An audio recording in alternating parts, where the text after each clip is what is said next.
Right, here we go. This is the best finale of Doctor Who ever. Don't give a toss what anyone says. The second part of this, The Doctor Falls, is the best episode the show's ever made, in my opinion. This isn't as good. A lot of people say it's better. I don't know what you're talking about. Shut your freaking mouth. This is a great episode. This is a 10 out of 10. But the next episode is like 11 out of 10. So we start with this. Shut up, phone. The premise of this, the fact that there's a ship that moves faster at one end and slower at one end, is slower at the other end, is such an interesting, fascinating idea that is so Moffat. Stephen Moffat it's the best thing. It's such a Moffat idea to have that as a premise for an episode. When I first watched this episode, I found the cut really jarring after Bill gets shot and then the pan over the university. Do you know what I mean? Like the bit where she gets shot at the beginning and then it cuts to them two earlier at the university where he's like, I want to drop her somewhere and da-da-da. I always found that a really jarring cut, and I think I figured out why now.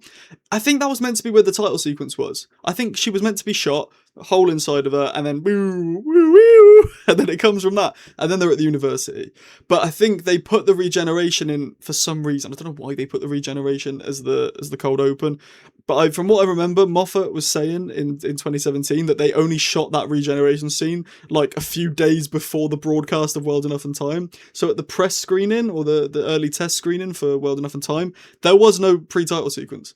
So yeah, that's probably why that cuts there, but it's always jarred me a little bit. But that's pretty much the only negative thing I have to say about this episode. I don't really understand why Bill's so scared of Missy. Like, she says in this episode, like, she scares me, she really scares me. But why though? Like, Bill's only ever seen the nice Missy, the one that's actually quite kind. Like, she hadn't seen the Death in Heaven Missy or the Magician's Apprentice, which is familiar Missy. Like, she's just seen the nice one, so I don't get that at all. When I first watched this, obviously we knew from the trailers that A, John Sim was back, which is just so infuriating, and B, that they were Mondasian Cybermen. So when I was watching these like nurses come up and take Bill, I knew that they were Mondasian Cybermen, and I knew that they looked a bit similar to Mondasian Cybermen. It was just so cool because they look freaky. This plays on the body horror of the Cybermen in probably the darkest way that Doctor Who's done in the revival era.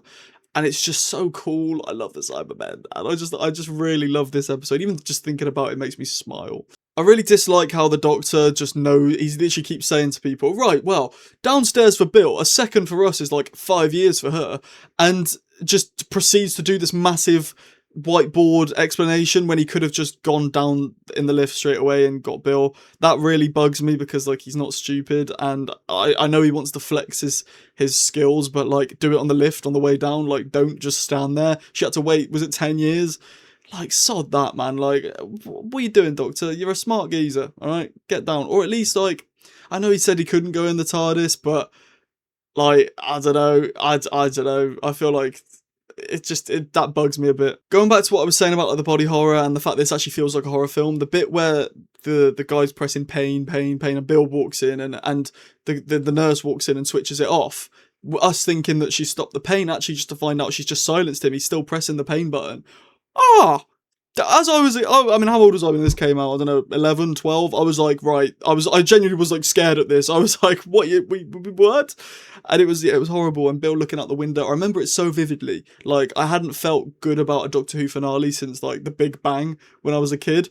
So, like, I thought the Wedding of River Song was a bit of a dud. I thought Name of the Doctor was a dud. I thought the Series A one was a bit of a dud, and I hated Hellbent. So to get this, it felt really refreshing. Now I've revised all of those. I love all of those finales, like, a lot. So, yeah, it's stuck in my memory, this one. I don't understand why the blue guy shot Bill. We don't actually find out, like, what they do. He's like, they only come if there's humans. And so he shot Bill so that but then they came anyway and they took Bill's body. But also, if they're only coming for humans, he's not human. Why does he give a toss if they're coming or not? I'd have liked more explanation on that. That's something that does bug me about this. Like, what do you mean? I know I said I only had one gripe with it at the beginning, and I've proceeded to slag it off ever since, but like, why did he shoot Bill? There was no reason for him to do that. He didn't need to shoot Bill.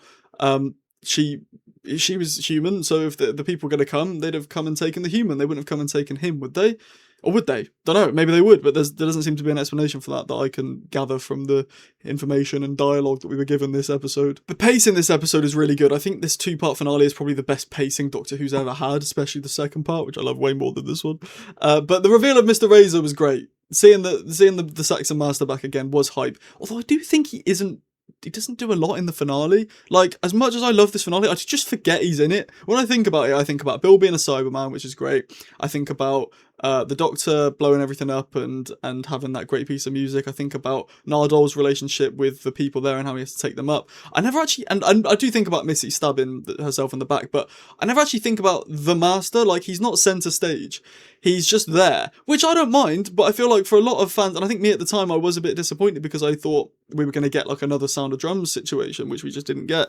But I suppose that's on me for thinking about it. And well, it's on the BBC for putting him in the bloody trailers, because that had me going for like 15 weeks trying to guess what was going to happen in the finale instead of just the 6 days leading up to it. So, yeah, I'm not a fan of him being in the trailers, but I'm a fan of him being back. I love the Saxon Master, and I love his portrayal of Mr. Razor as well. Great stuff. So that's pretty much it for World Enough and Time. We're going to get to the big one next week. Now, I probably won't be able to say everything I want to say about it, because it will just be like a 30-minute video of me just saying I love this, which is no one wants to see. So, yeah, let me know what you think about World Enough and Time in the comments below. If you're new around here, subscribe. If you enjoyed the video, drop a like. If you didn't, drop a dislike. It's absolutely fine. Press the hype button in the comments. It's near the comments, there's a hype button. Push that if you want. Become a channel member if that's your thing. Leave a super thanks. You get little rewards. Read into it. And, yeah, thank you for watching. I've been Sam. I'll see you later, and ta-ra.